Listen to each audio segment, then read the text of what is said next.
Jump off that exhausting hamster wheel and into balanced living with Dr. Marissa. Promise you joy in the mystery. Dr. Marissa, also known as the Asian Oprah. Her mission, to be a beneficial presence on the planet. Her purpose, to be your personal advocate to live, laugh, love, learn. Her life motto, don't die wondering. Take back your life with Dr. Marissa Pay. And welcome. You're tuned in to Take My Advice. I'm not using it. Get balanced with Dr. Marissa. The morning show here on KCAA, NBC News, CNBC News, and NBC Sports Radio Station, AM 1050, FM 106.5, and streaming everywhere. iHeartRadio, Spotify, iTunes, TuneIn, Audible, Amazon Music, Tiki Live, Rumble, Podchaser, Streaker, Spreaker, and more. It is home to the Asian Oprah, number one talk in the IE. Thank you very much. And I am so delighted that you're here for my 709 consecutive weeks on the air, on camera, as well as, let's see what's going on here, as well as, how many years have we been here? Let's see, that's 13, almost a little over 13 and a half years. This is show number 1,526, but who's counting? So glad that you're here. I do not talk about the headlines, so if you're looking for them, go somewhere else. There's plenty of places that will give you the headlines and a case of the 4 A's. Anxious, afraid, angry, and aggravated. I don't want that. I don't want the headlines. I want your heart lines. And I'm so glad that I have been able to go past that 1 year mark that people predicted. And I bring you not only great topics and guests and co-hosts, I have Grammy winners on the show, and they are here this morning.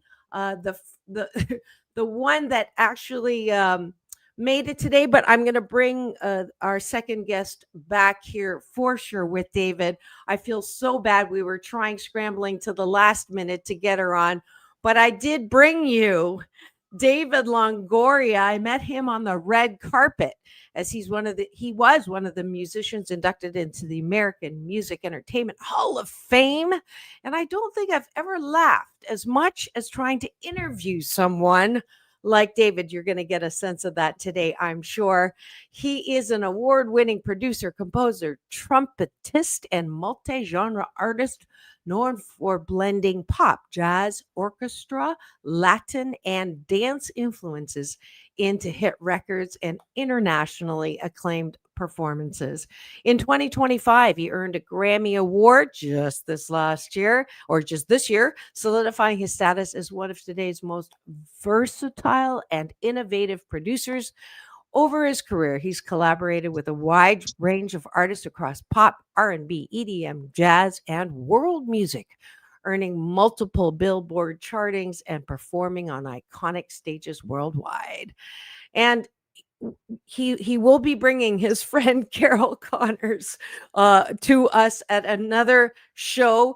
She's known for so many things. One of them being dun dun dun dun dun dun dun dun, the theme song to Rocky, and she dated someone that you may know.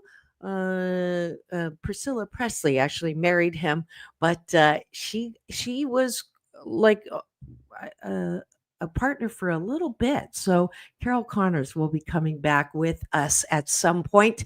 We're going to make it happen very soon. I apologize. We were not able to get her on today, but we do have the one and only David Longoria.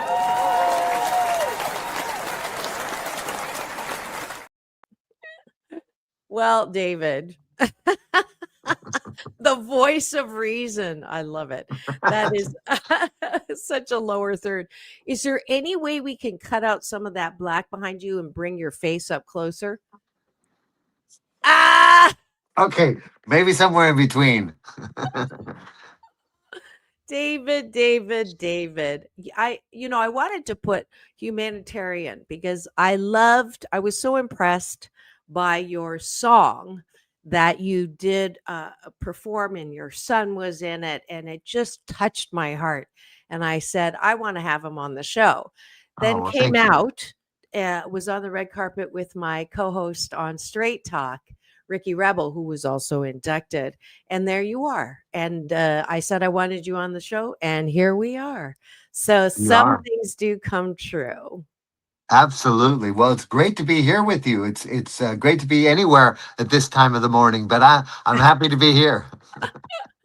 That's fabulous. And I start every show. I didn't warn you about this because I like things to be fresh since we are live. We have breakfast together. Thank the No, Lord. I am so hungry. well, hopefully, taking a bite of my gratitude sandwich will fill you up. Top of the bun is things that we look around outside of ourselves that we're grateful for. We'll do a couple because there's lots to talk about today. Bottom of the bun is we're going to model it for all who are listening now or later, watching now or later. Bottom of the bun is gratitude turned inwards. I want us to all go to sleep not thinking about what I didn't get done or who done me wrong, but really affirming what we like about ourselves. Because frankly, my dear, if you can't approve of yourself, how the fork do you expect anybody else to? And that's a reminder, David. I don't know if I warned you. I am under FCC regulations, so we cannot use any juicy words. I don't even know any. Bullshit hockey. So top of the bun, I'll start with I am so grateful for getting to meet the people that I do on the red carpet. Very fun people. I love my work. I love getting out and playing and dancing and just doing fun things on the carpet and meeting people like you. What are you grateful for? I'm grateful for everything. I mean, I have had such a blessed life. I can't complain. It's not that I don't have all kinds of turmoil and chaos and the same things that everybody deals with, but to be able to do what I love to do for a living, and to be able to touch people with music, and just to enjoy being in wonderful places. I get to travel the world all the time. I get to perform all over the place. And so I'm grateful for that and all the wonderful people that are in my life. I have a lot of people we have in our lives because of their family. And then there's some people that you choose to have in your life. And those people are pretty special too. Absolutely. My bonus dad just turned 96 on Wow. Friday, right after Thanksgiving. So there's Well, happy it's birthday to him. yes. Maybe I'll get you to sing happy birthday. I sang happy birthday to him last week. So I'll do it on my trumpet. there you go. There you go. Did you bring it? Do you have I bring it everywhere, of course. that? Would be awesome. I would love, love, love that. We will do it. Okay. I am also grateful for refrigerators because that is a creature comfort that not everyone has. And to keep the turkey that I make these kick asset sandwiches out of my leftover turkey. What But time are you making those? I'm making it today at like 4 o'clock. Do you want to come down? I'm sending a car for them right now. All right. What are you grateful for? I'm grateful for I'm grateful for music. Music is really cool, because it's the soundtrack to our lives. If we get in the car and we're in a bad mood and we turn the right song on, it instantly uplifts us. Or if we need something to express that we don't have words for, somebody's written a song for it. So I'm grateful for that. Yeah, absolutely. Let's go to the bottom of the bun, which is weight training for your self-esteem and your self-care and your self-soothing, which I believe are the fundamental foundation of good mental health. So, those of us who were brought up with well-meaning parents, more mean than well sometimes, who told you don't toot your own horn, literally, David. Sorry, that's what I do. Or you're not all that. That's how I grew up.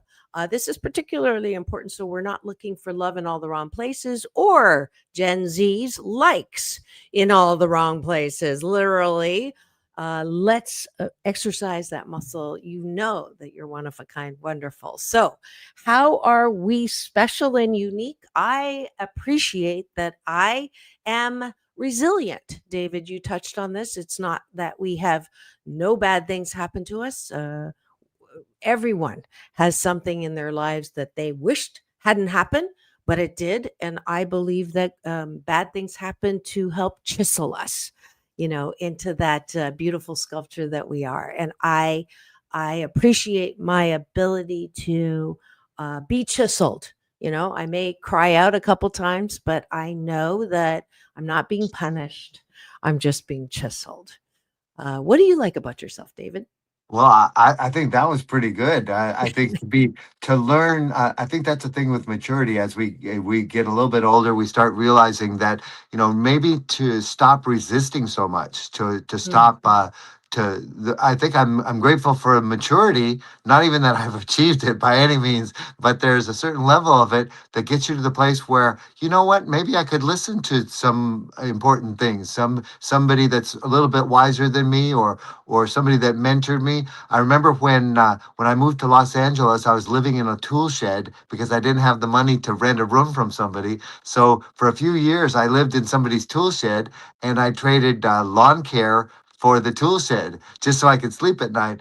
And I'm grateful for learning by that humility, the humility that is embedded in you when you don't have a roof over your head, but you're sleeping in a tool shed. You have to move a shovel over to go to sleep, and yeah. it teaches Wow. you kind of a different level of humility, which clearly I needed, and God knew that more than I knew it, because then I started finding people in my life who could mentor me, but they probably couldn't have mentored me if I'd had it too easy, because I wouldn't have listened.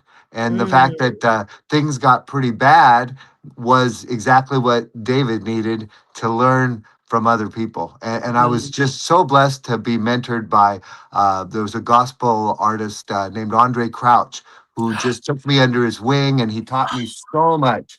And I love his oh music. yeah, he's just truly wonderful, and he taught me how to write songs, and he taught me a lot of things about life. And I had some jazz musicians also who taught me about life, if you can believe it. Dizzy Gillespie and Oscar Peterson both gave me incredible lessons on life. When I was trying to get lessons on jazz, they were giving me lessons on life, and you never know where those lessons are going to come from. But I am so grateful for the humility that I've learned by being torn down.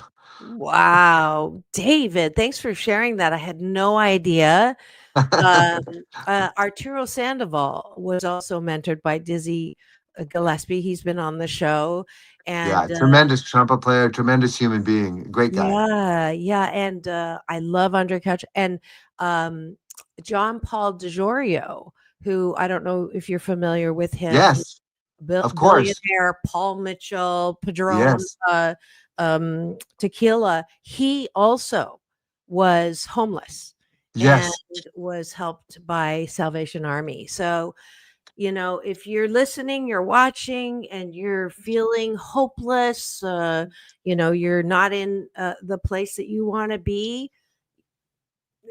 I hope you heard this. It's again, it's you're not being punished, but you have an opportunity to learn. And I love my big brother, Dr. Michael Bernard Beckwith says, whenever you're in a situation you don't like, ask the question, not why me, but what is being developed in me as a direct result of what's happening right now that is going to, help me, right? Or be something that is fantastic. And that's how personally, I didn't know I was going to say this. This is how I moved from being angry and resentful that I didn't have a mom that loved me in the way that everybody else's mom did. She called me fat, ugly, and clumsy. I was in the hospital because of her um, several times. And I spent many years being angry about that, rightfully so. But when I was asked, did I develop anything that I liked about myself as a direct result of being treated like that? And the answer is yes. And when I could turn that corner from blame and shame to power and pride in myself, life is magnificent, and and it has for you as well, for sure. I hear that, and we share that, right? Absolutely. That's a beautiful thing. And I think every child deserves to have parents that understand how to be parents. And unfortunately, that's not the case most of the time. And Seven too out of often, 10. yeah, that's just terrible statistics. And don't even tell me those statistics. I'm covering my ears. I don't want to hear that kind of stuff. But, and every child, fortunately, those kinds of things that are just, it makes it a rough beginning. I think it's still somehow that's going to turn into something really good because they're going to overcome that obstacle. And then they're going to, the next generation is just going to hear about how important it is to nurture our children and to lift them up, and not even just our children, all the neighborhood children. And when you see a kid acting up, maybe he's just not a bad person. He just hasn't learned how to be loved and how to love himself. Yes, absolutely. Hurt people hurt people. That is definitely true. Okay, we're getting philosophical here in this interview at I know, breakfast. I'm taking notes. I'm taking notes. Thank you for joining us for breakfast this morning. I'm here every weekday morning to have breakfast with you to, get that good life habit going, as well as my hashtag Blisscipline.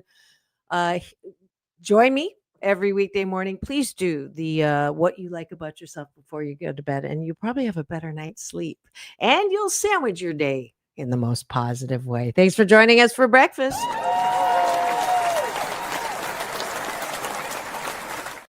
And now for the topic of the day.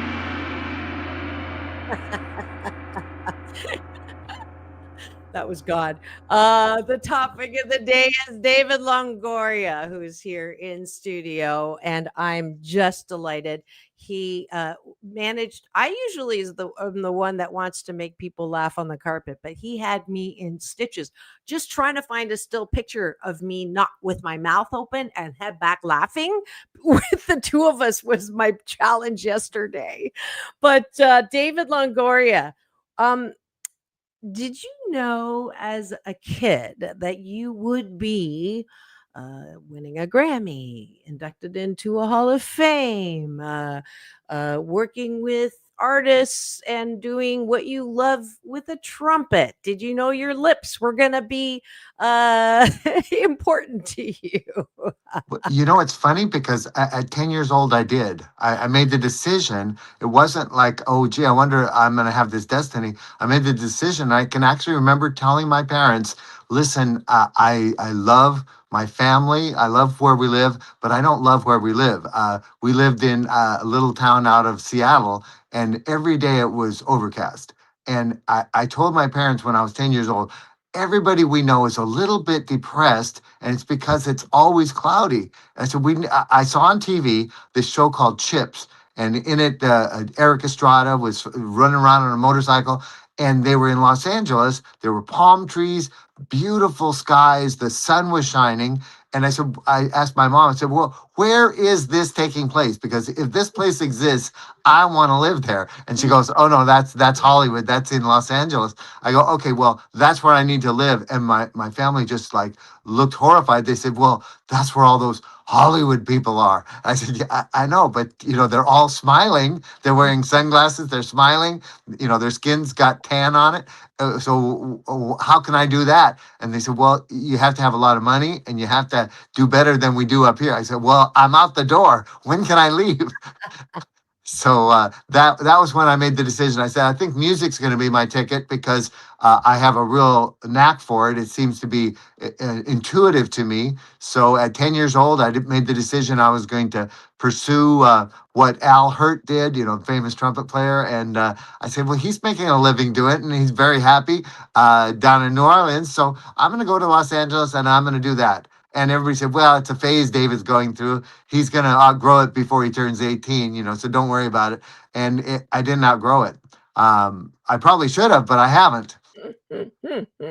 Yeah, you are one of those what do they call hashtag ageless, hashtag timeless. I claim that for myself. I'll take But it. yeah, and just welcome to the studio. April is streaming in. She's happy that the topic is music, and I'm not firmly attached to material objects. Not sure where that comment came in, but that's okay.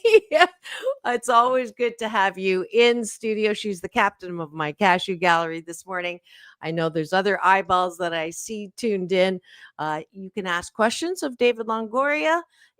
He's here to talk about anything and everything that you would like. He is the except topic for today. except material objects. I'm saving up to get some. As you can tell, he has no sense of humor at all, It April. was filtered out. It was filtered out years ago. It was funny. He was trying to interview me on the carpet. That was very funny. Um, Someone else was trying to do that. I'm trying to. Quincy Jones tried to do that. Or Well, you know that rubbed off. that yeah, he flirted with me, by the way, not once but twice, in Chinese. Nonetheless, he speaks Really? Mandarin. He said "你很漂亮," which is "you're very beautiful." And I Uh-huh. told his daughter at an event I went to. Eric Benet's wife, Manuela Testolini's event for a better world. In a perfect world, it's a foundation, and Quincy's daughter was there, and I told her about that. And she's and Samuel Jackson's wife was listening. Her and her husband were being honored, and she goes, "That does not surprise me at all." Exactly. Oh, I could tell you stories. With Quincy was pretty funny that way. When I worked with Andre Crouch, and I was really being mentored by Andre more than anything. And he introduced me to Quincy Jones. And Quincy and I had a lot of things in common. We were both from the Seattle area, and I actually knew Quincy's mom for a Ooh. couple of years before I ever met Quincy. And I was working with Quincy for 3 years before I told him that I knew his mom. And so we had some good laughs about that. But one time Quincy would say things, he called me back at 3 or 4 in the morning, and then I'm barely awake because I'm just tired from a long day, and he'd talk about what we were going to talk about with music, and then the next 45 minutes would be talking about nanotechnology or what kinds of drugs or vaccines that are harming people and all kinds of things that had nothing to do with music. But he was a brilliant man. He really was. Absolutely. Like just like constant creativity, constant innovation. That mind is and we all have access to that.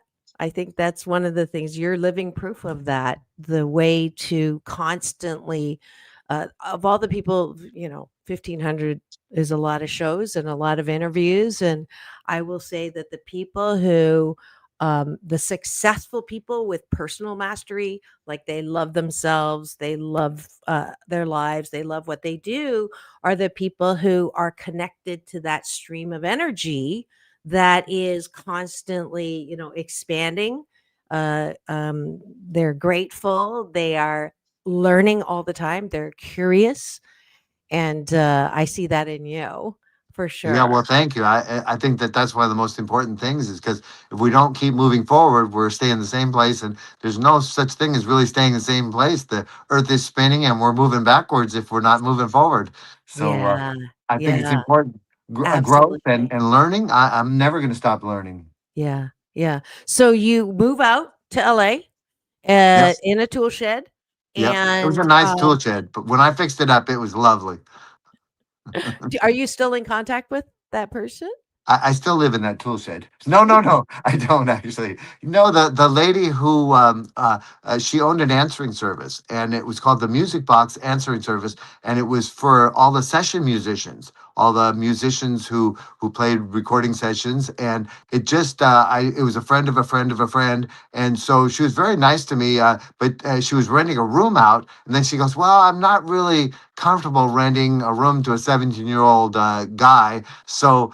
I said, well, what about the garage? Because I have no place to sleep tonight. And I had $6. When I arrived in LA, I had $6, a grocery bag with my clothes in it, and my trumpet. And I said, as long as I got my trumpet, I can make a living anywhere. I'll be okay. So she said, well, you can rent the garage. So she opens the garage, and her landlord had it full of storage stuff. So she goes, I'm really sorry. I'd like to rent you the garage, but I can't. It's full of stuff. I said, well, do you have a tool shed? That was like a desperation moment. And she goes, I don't think I do. I'm renting this house and I've been here a year, but I don't think I've looked in the back. So I looked in the back. Hey, there's a tool shed. Can I rent that from you? She goes, well, I can't take money from you for the tool shed. But I said, well, what if I do the landscaping? I grew up on a farm. I know how to grow things. I'll make your lawn the nicest in the neighborhood. So she goes, okay, yeah, I don't want to do any landscaping myself. So, okay, let's try it for a month and see how it goes. So I made that place look like the middle of Beverly Hills, and it was not Beverly Hills. It was North Hollywood. So it was lovely, and she was so happy. And yeah, I kind of took care of other things there. I could fix stuff, and my dad was a carpenter, so I learned how to do pretty much anything in the house. So she was happy I was there. I kind of kept crazies away, and I was happy to be there while I saved up some money and made records on the little money I made. So great, great, great. I just love hearing this kind of truth, the real story, right? The So funny thing speaking, is, when that was happening, I didn't want anybody to know I was living in a tool shed. I was sure. working with Steven Spielberg and Quincy Jones on the Color Purple, like major movie, and I'm still living in a tool shed, and I'm wondering where my next dinner's going to come from. But it was funny because I didn't want to talk about it at all then. Now it flows off my tongue just pretty easily. Well, it's inspiring. It's helpful for anybody who's either living in or feel like they are living in a tool shed. But I think perspective has been the word of the at least the week for me, is that people have been talking about, you know, because of my the 8 Ways to Happiness from Wherever You Are book that went national bestseller, and I think I showed you that. People always ask, what's the one foundation thing? What's the one way? It's choice. The choice, to choose to see the tool shed as um, a humbling thing. You said in the beginning, as a thing that was allowing you, the dichotomy of working with Quincy and The Color Purple on one hand, Steven Spielberg, and then going home to a shovel. I mean, to be able to not let that, derail you, right? Exactly. That, Well, I mean, that, exactly.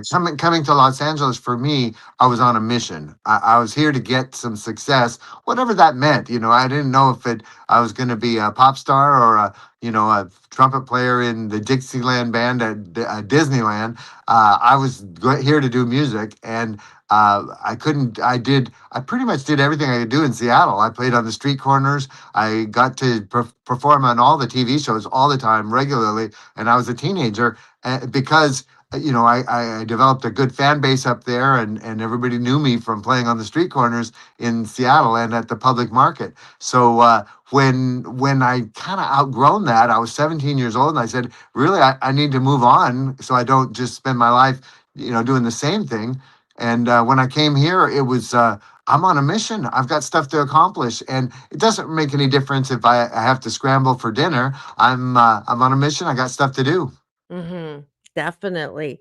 Um, Speaking of answering machines, for the Gen Zs and millennials, go look it up. Go use my assistant Google. But I don't have an answering machine. I have a questioning machine, David. And when you call me, it says, "Who are you and what do you want?" So I'm Wow. going to ask that for you. Who are you really, and what do you want? You know what? I'm just a guy who is very grateful to have been given some gifts that lets me do music, lets me do art, lets me uh, think about stuff and come up with solutions. I feel like I'm a very resourceful person. I can find an answer to whatever it is we're looking for, and not necessarily within myself, but from my resources. My resources are all the things at my fingertips, all the people I know, all the relationships I have with others, and things that maybe I can do something for somebody. That one day when I need it, they can do something for me. And I think those relationships are just such an incredible resource. And what do I want? I want. I want to say peace on earth, but it doesn't, the earth doesn't want to do that. So I want to touch people's lives in some way that makes them grateful for being alive, that makes them thankful that God gave them special gifts, that makes them understand their meaning in life, and to lift each other up. Because I did a song called We Are One, which is all about bringing people together and saying, we may have different races, faith, politics, all those things. And there's not only one right way to politics. There's not only one race that's better than all the others. We were all put here by the same creator, but the same energy to do great stuff. And we can't do great stuff if we're putting each other down. So my whole premise of We Are One is to say, okay, I'm lifting you up, even if you don't look like me, even if you're probably better off if you don't look like me. But whatever we can do to lift each other up, that's what I want. I want to make the world a little bit better. Beautiful, beautiful. And I just got the nudge. It's time to take a quick break for news, weather, and traffic on KCAA, the station that leaves no listener behind. AM 1050, FM 106.5, home to the Asian. Oprah will be right back. Don't go away. Chuck Woolery used to say, we'll be back in 2 and 2. Peace in, peace out. He's on the other side, but just don't go away. We'll be right back with David Longoria, Grammy Award winner, and so much more. We'll be right back.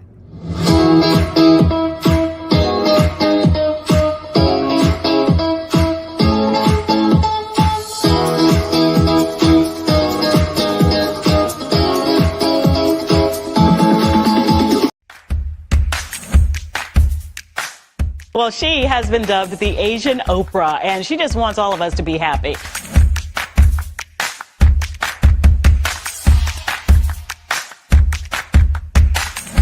Dr. Marissa, aka the Asian Oprah, says the most important thing you can choose is choosing to be happy. You are tuned into my weekly talk radio TV show called Take My Advice. I'm not using it. Get balanced with Dr. Marissa.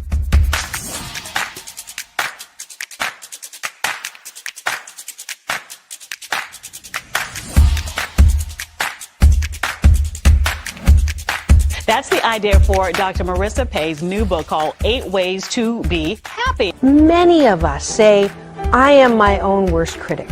Nobody's harder on me than I am. And my response to that is, stop it! Why are you doing that to yourself? You have to be your biggest fan, because if you can't at the end of the day say, I did a good job, who is? We don't have to constantly be angry at the things that are wrong. Why don't we choose to be happy about things that are right? We have the choice. That's our muscle. And life is so amazing if we can see it.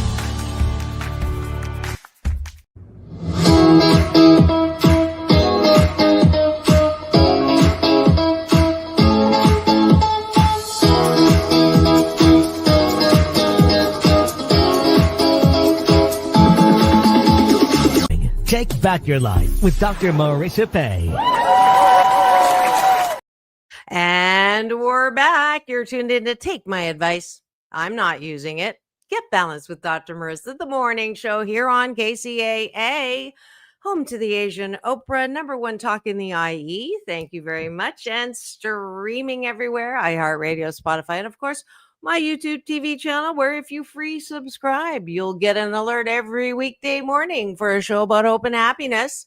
No gossip, no scandal, no K words, no Kardashian talk, no headlines that will give you the 4A syndrome, anxious, angry, aggravated, and afraid. Instead, I want you to be happy 88% of the time. So I have topics and guests to that end. And today is no exception. We do have the award, a Grammy Award winner. He's a trumpet virtuoso, recording artist, music innovator, Grammy Award winner, David Longoria. Welcome back to the studio.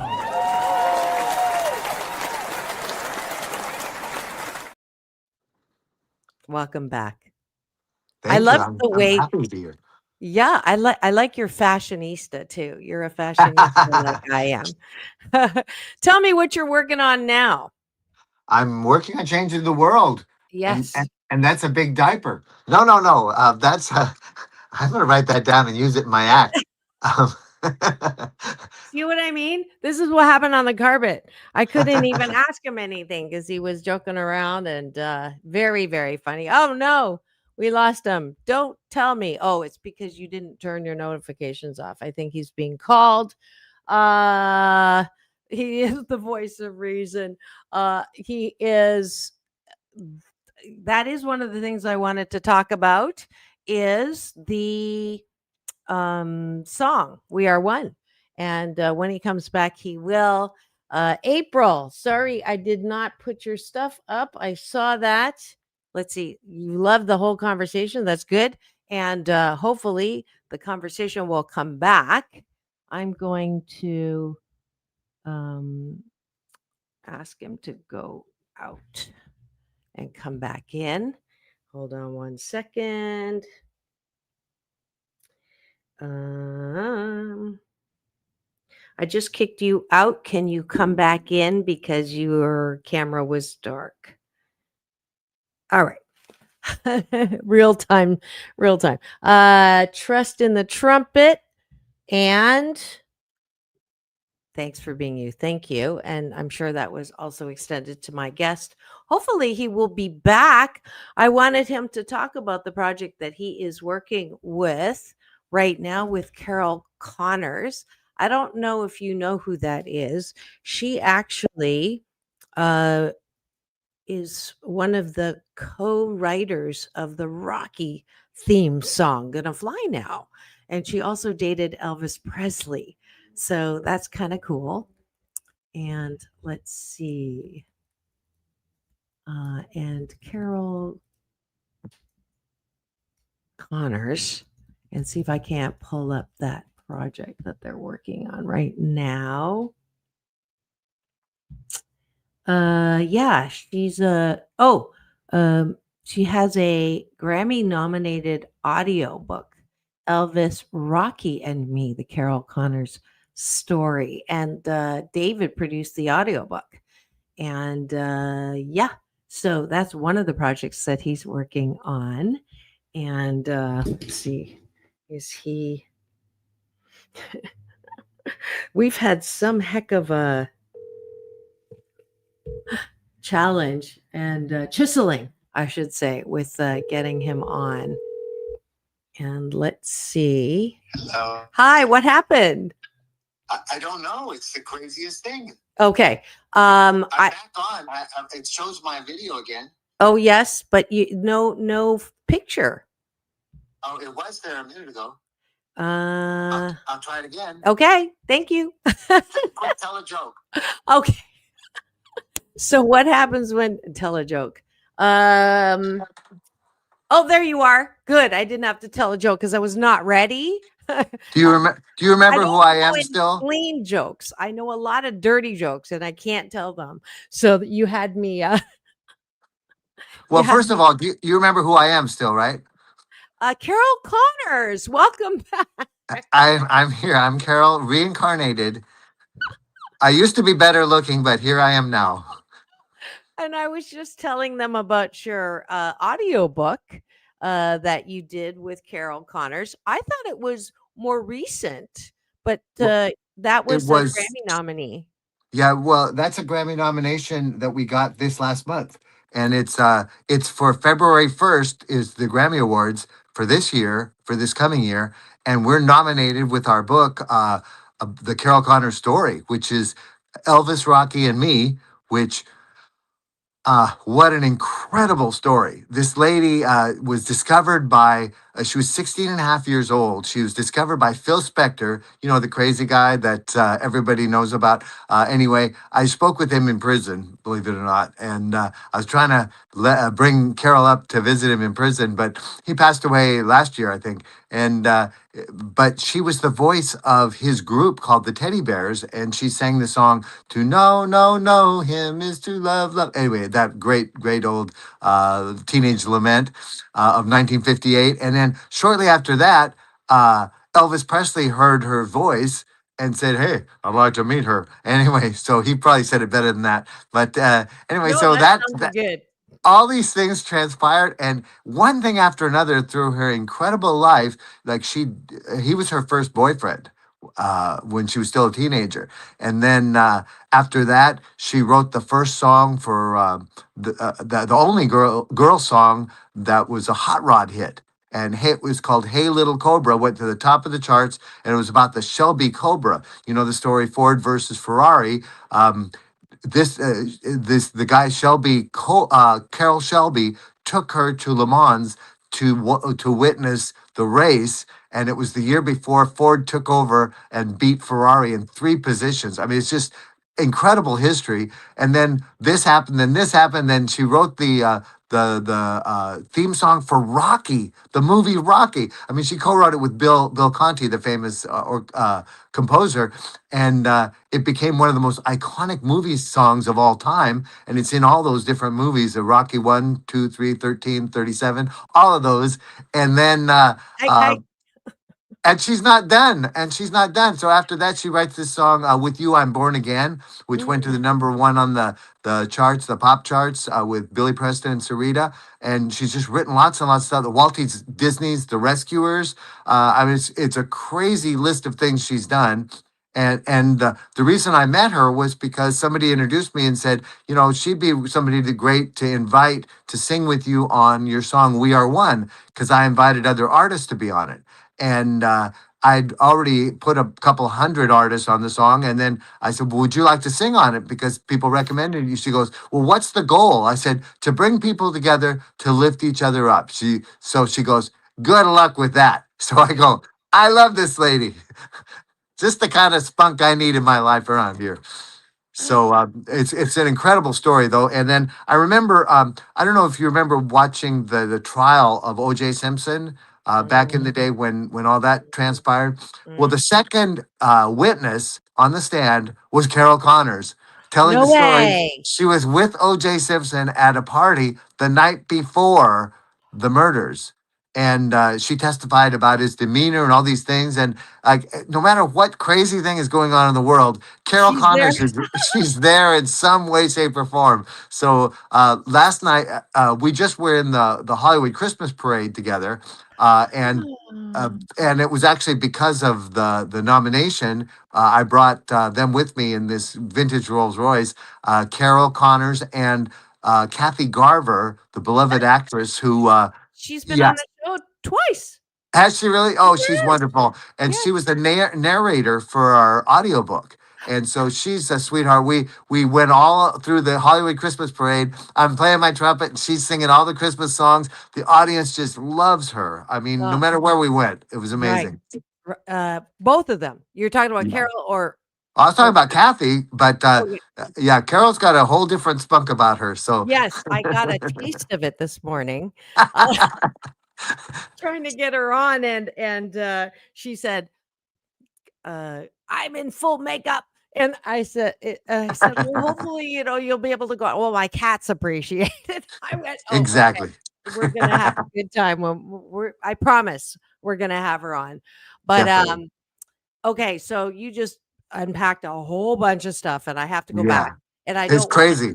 That is so crazy. So, how old was she when she dated Elvis Presley? This was before Priscilla, right? Yeah. I actually interviewed Priscilla. Yeah, Priscilla and Elvis knew each other at the time, but he was in L.A., living in L.A. while he made, was it Viva Las Vegas? It was one of those shows and movies, and with Anne Margaret, and so anyways, during that time, and he wasn't married yet. He was dating, and I know he and Priscilla were close but he was still Elvis Presley.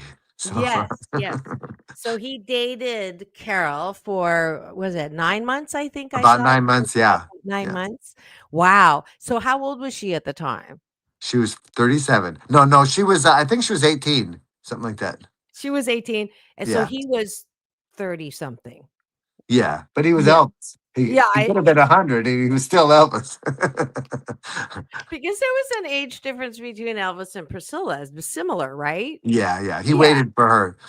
Okay. All right. So that was one question. The other one is, what did she say about OJ? Guilty. He's guilty. No, she didn't say that at all. Actually, she said If it fits. she's when I've asked her. Now you're going to have to ask her this question because she's got a Okay. lot more insight into it. But when I asked her, I said, "Well, did you feel like he was guilty?" She goes, "I've known him for years." At all the society events, all the Oscars events, the Television Academy events, all those things. And he's always been a very sweet, gentle, meek man, like maybe not meek, but a very gentle giant. And she felt something different that week.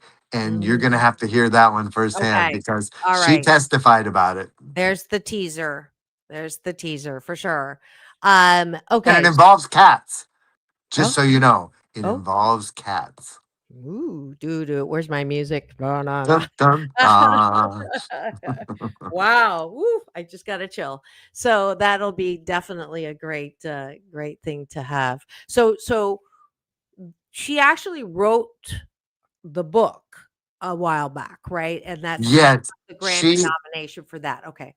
Yes, she wrote it along with music historian Steve Bergsman, and he's a very talented writer and very knowledgeable in music things, especially from the 50s and 60s, and that's definitely where Carol came from. And I think that was the perfect synergy because they wrote an amazing book, and it just chronicles this crazy life Carol Connors has lived. And when we made the audiobook, we were really blessed to get Kathy Garver to read it because she has that sweet personality that can kind of bring those words to life. And Yeah. she definitely did. And what's amazing is the voters in the Grammy Awards, they've been connecting to it because it's music. It's like the real story of a real music icon. It's not, what the music industry did to her. It's what she took the reins and made it happen in spite of the music industry. Mm-hmm. Yes. And Kathy Connors Kathy Garver, as sweet and as you're saying, she's a powerhouse. She I have is. to say, she was very clear. And my interview with her is like one of the top, I would say she's in the top 25 of 1,500 shows, It's amazing. so she's definitely a force. And it was great having her. I think I brought her back. She wanted to come back, and we celebrated a show milestone together. So one of my show Beautiful. milestones. So yeah, small world, 0 degrees of separation. Definitely. Maybe I'll have you and her back. We're going to And do it. Carol, to promote that, and I do have Grammy nominating voting members who tune into this show. So, Well, give me the numbers real quick. I just got to call them. well, one of them you've met briefly. In fact, you're invited to his birthday party tomorrow in how Beverly nice. Hills. He is one of the features in the ACCA Journal, Beverly Hills Art Journal, and Beautiful. I am I write the what is it, column. I write the Attracting Happiness column for them for every issue. So we're having the what is the press party, something like that, the and launching party. and we doubled it for Ricky, and he's a voting member, so you can definitely Well, that's one more vote. That including Carol and me. That's 4. This is amazing. We could probably win. but he has a huge following, is what I'm saying. So Of course it is. Is that Ricky Rebel? yes. Of course, we've known Ricky for years. Oh, okay. I didn't know if you were So okay. So now question came in while you were fooling around in No, and out I'm of too the young to get married. Forget it. Oh, I could go there. Are you single? No, I'm not single, Okay. but Okay. I'll go there for the joke easily. And you have a son. I met your I son. do. He's Yes. fabulous. Oh, He thank you so much. plays, I'm so proud of him. he sings. His He voice is sings. gorgeous. Oh, yeah. Thank you. He definitely has gotten the gift. Sometimes it skips a generation. Anyway, so it jumped over me and it got to him for sure. Yeah, he's very blessed with a sweet spirit and a beautiful voice. You have more kids? Uh, no, I don't. I have Okay. a dog and two kittens and a whole lot of people I produce. So That's great. That's great. What advice would you give for anyone in these days on becoming part of this music magic in Hollywood? I think it's all in the preparation, really. I wouldn't try and audition for things until you've done your homework. If you're going to audition as a singer, go learn how to sing. You know, that would be a good start. And take it really seriously because, with all the competition shows out there, it seems like you just walk in and you try it out and you had the look, you had the voice, and it worked. But in reality, nobody goes on those shows and succeeds without a lot of years of preparation and doing your homework and just get good at what you are doing because Steve Martin, the comedian and actor, says if you're great, people can't ignore you, and if you're good enough that they can't ignore you, you're going to be there, you're going to be successful, whatever successful is. Some people it becomes a star, some people it means just being great at it. And being great at it, people want to hear your music. They want to see you act. They want to see what you have to contribute. And if you're funny, they want to hear you being funny. Yeah. Even though looks aren't everything. Hey, don't So rub it in. only you would come back. Let's see.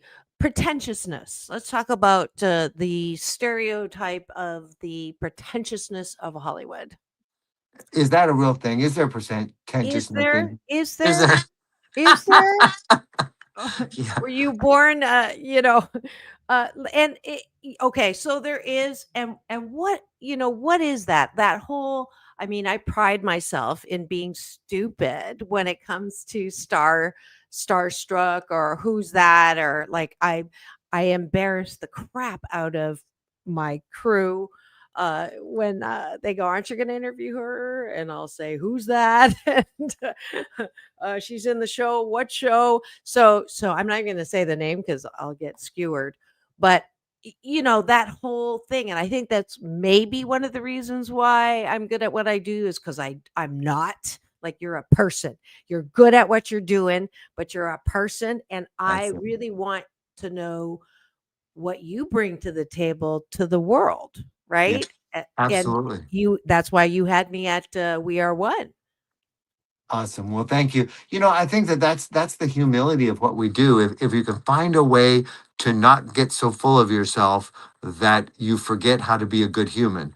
And when my son was growing up, my wife Letitia and I decided we were going to homeschool him so that he didn't get caught up in all the craziness that happens in public school. I went to public school, and Letitia went to public school, but as the public schools let us down more and more with each generation, I said, you know what? I think this kid deserves better, and I don't want to miss his childhood. I'm in Europe a lot. Every year I'm there a few times performing, and I don't want to miss out on anything about his childhood. So I said, well, either we're going to homeschool him or I'll get a tutor, but he deserves like the best I can give him. Even though I'm not wealthy, I could still give him the best, childhood I can give him.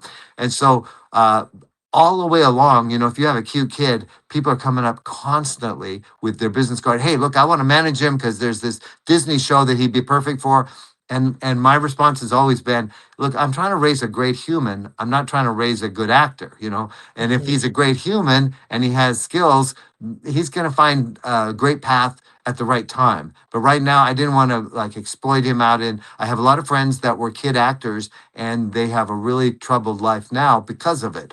And it's not that it always happens like that, but most of the time, it's the Hollywood thing. So I didn't want to raise a Hollywood actor kid. You know, I wanted to raise a good human that I can be proud of as a person, and also to instill some values that are important to me. So, is there a solution to all of the troublemaking that happens because of Hollywood? That whole, I call it, you may have professional mastery, right? You have the fame and fortune and success and the eyeballs and the celebrity status. And then inside, you're needy, you're insecure, you are, full of yourself, or your imposter syndrome, fear of failure, fear of success, self-sabotage. And Robin Williams, Anthony Bourdain, Kate Spade, the list goes on. Yeah.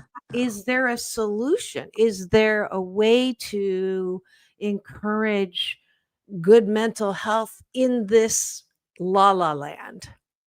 Well, I think a lot of it has to do with being able to address it. And if people are able to look in the mirror and say, you know what, I think I got a problem with this, or look, you're my brother, I need to help you with this, or, I'm working with you, sit down, we're going to have a very difficult conversation, but I need to tell you the truth rather than being like all the emperor's new clothes people around you, and you don't have any clothes on. I got to tell you, you're naked before the cameras turn on. And so Great analogy. if you can imagine how damaged so many of us are, especially in Hollywood. I mean, you'd have to really be insecure to want to be a star. That's all it is to it. If you didn't feel like, hey, am I worth it? At the core, why would you want to be in front of everybody all the time and trying to look perfect and make all those things happen? Really, I mean, I'm probably not supposed to say that out loud, and I'm probably breaking a few laws in Hollywood by doing it, but I think it's at the core of it. Maybe there are exceptions to that, but in general, you're putting the moose on the table, which is my Canadian version of talking about the elephant in the room. Which is important, because you can't fix something you're not aware of, or you're not willing to put out there. And that's what I do on this show. As much as hope and happiness is, I'm not naive. We have places of darkness, but you can't fix the darkness if you don't turn the light on by talking about it. So yeah. And once you address it, then it's possible to start working through it, because I think everything is treatable at some level. And if you figure out that this is my issue that I've just got to overcome, because I don't want to just be rich and famous. I want to be rich and famous and have enjoyed the process all the way there. I want to have treated people well. Look, I've made all kinds of mistakes. I mean, any mistake that you could list, I've made that one. Okay, put everything on there. I haven't killed anybody, but everything else short of that. Okay, I've never taken drugs either. But other than those two things, I've made a lot of mistakes. But each one of them has taught me something about about myself, but what I need to not be. Right. Quick question. We're almost done. How did you meet? No, let's make it a 2-hour show. That's what we need. It would be easy with you. How did you meet your wife? She was living at my house, and I went, "Who are you?" And she, no, actually, we met in a revolving door, and we started going around together. No, that's not it either.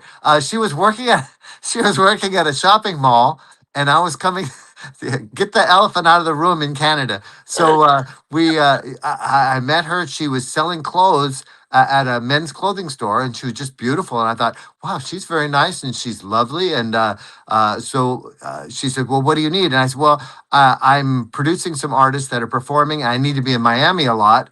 And we don't wear white suits in LA, but they do in Miami. So I need a kind of a comfortable white suit I can wear in Miami, that breathes with that humidity. She goes, oh, no, you want something a different level than we sell here. So you can't. I said, well, let me try that. She goes, no, you can't even try that on, because that's not quality that you want. I'm going, are you serious? And she won't even let me. I was kind of like frustrated at first. I go, I like her. She's looking out for me through this. And then so I came back to see her. And then she said, well, I'm going to be in this beauty pageant. You want to buy a ticket? And I go, you're going to be in a beauty pageant? Sure. Can I wear a white suit? So I bought tickets to it, and there was no turning back. Oh, that's what a beautiful story. I love those stories. And we're out of time.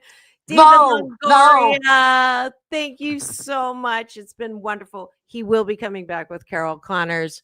If you do this with me, you remember on the carpet, it's all about balance. Peace in, peace out. World peace through inner peace. Now go and have the best day ever. Thank you so much, David Longoria.